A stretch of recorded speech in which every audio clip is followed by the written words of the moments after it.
Hey everybody, I hope you guys are having a great day. It is blazing hot here, but we're here and that's what we're going to be grateful for. And today's topic is called The Year I Didn't Hate Anybody.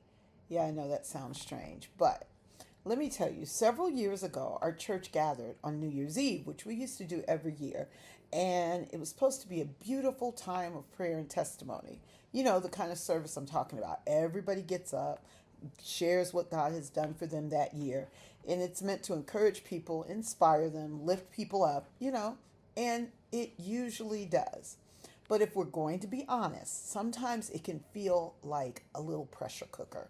Everybody starts sharing these incredible testimonies. God opened this door, or God blessed me with this. I got promoted, my family was restored. And before you know it, you're sitting there wondering if your testimony is spiritual enough, if it's good enough. You've made it a competition in your own head. Now, add one more layer to that. I was the pastor's wife. So, in my mind, whatever I said had to be meaningful. It needed to be deep. It needed to be, you know, an inspiration to somebody.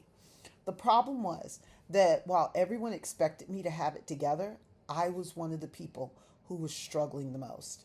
I was carrying things, I was wrestling with things, I was trying to heal from things.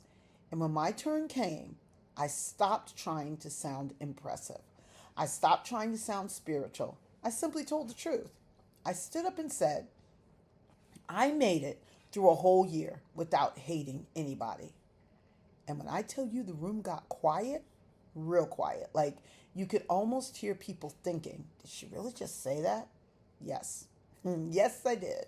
Because the truth is, hating people is easier than we want to admit. Sometimes we hate people because of what they did to us. Sometimes we hate people because of what they did to someone we loved. Sometimes we hate people because they talked about us. Sometimes we hate people because they betrayed us. Sometimes we hate people because they keep succeeding while we're struggling.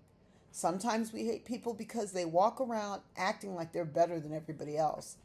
And if we're really being honest, sometimes we hate people simply because we're jealous.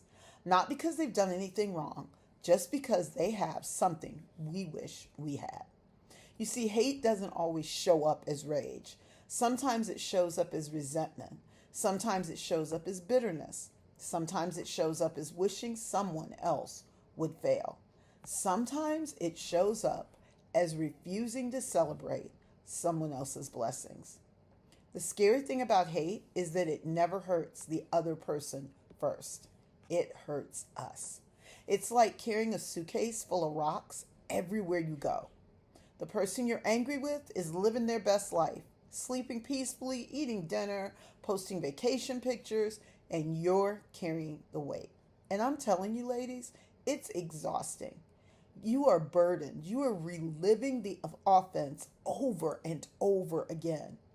I realized something that year. The people I was angry with weren't carrying my burden. I was. And I got tired.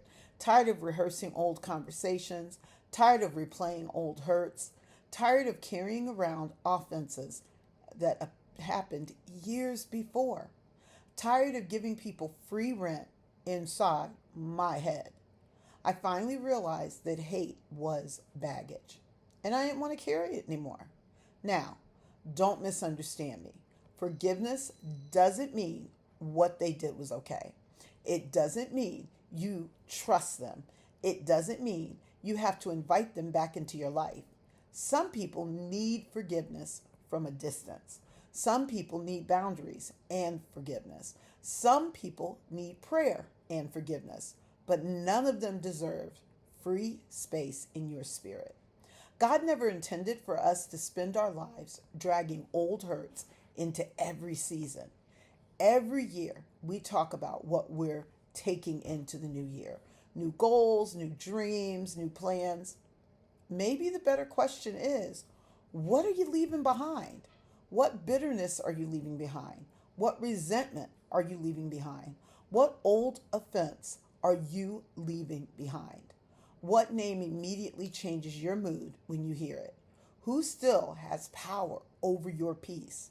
Because serenity isn't just found in what we gain. Sometimes serenity is found in what we finally put down. You see, that New Year's Eve, my testimony wasn't flashy. It wasn't deep. It wasn't eloquent. It was honest. And honesty is where healing begins. The truth was that God had helped me do something I couldn't do by myself. He helped me to stop carrying hate. And when I laid it down, I discovered something beautiful. The person who benefited most wasn't them, it was me. I could breathe again. I could pray again. I could move forward again.